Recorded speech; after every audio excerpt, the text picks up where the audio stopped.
खंडवा का सियासी गणित भले ही कुछ भी क्यों ना कहता हो, लेकिन जो सियासी समीकरण है वो बड़े दिलचस्प हैं और जो चुनाव है कांग्रेस और भाजपा दोनों के लिए एक रोमांचक मुकाबले से कम नजर नहीं आ रहा है। पूर्व मंत्री हैं अर्चना चिटनिस जी, वो भी दावेदार रही हैं इस संसदीय सीट की, हमारे साथ मौजूद हैं, बात करते हैं।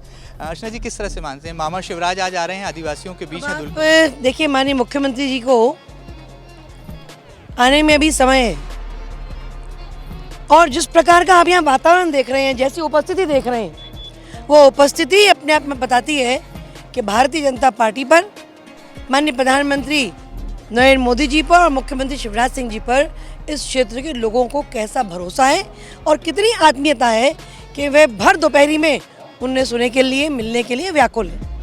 कांग्रेस का जो कॉन्फिडेंस है, ये कॉन्फिडेंस है या ओवर कॉन्फिडेंस है, आप क्या मानते हैं?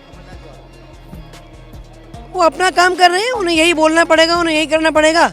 परिस्थिति क्या है ये वो भी जानते हैं।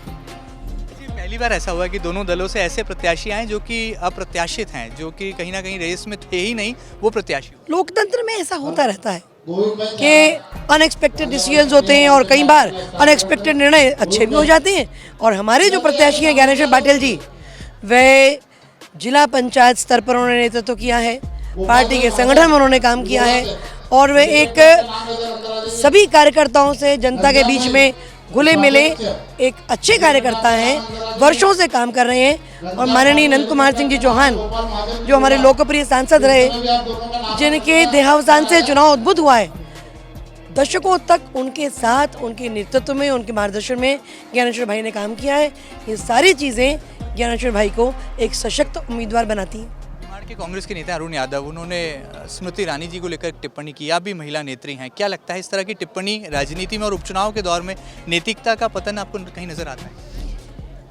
नैतिकता का पतन तो ये कांग्रेस की संस्कृति है। जब भी हम राजनीति में कोई कमजोर परिस्थिति देखते हैं तो हम कहते हैं कि राजनीति का कांग्रेसीकरण हो रहा है।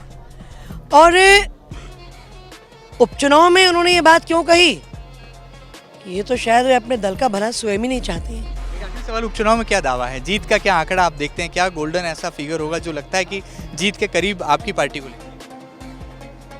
पिछले लोकसभा चुनाव में माननीय नंदू भैया 2,77,000 से कुछ अधिक वोट से जीते थे। ये चुनाव एक प्रकार से उन्हें श्रद्धा सुमन अर्पित करने का चुनाव है।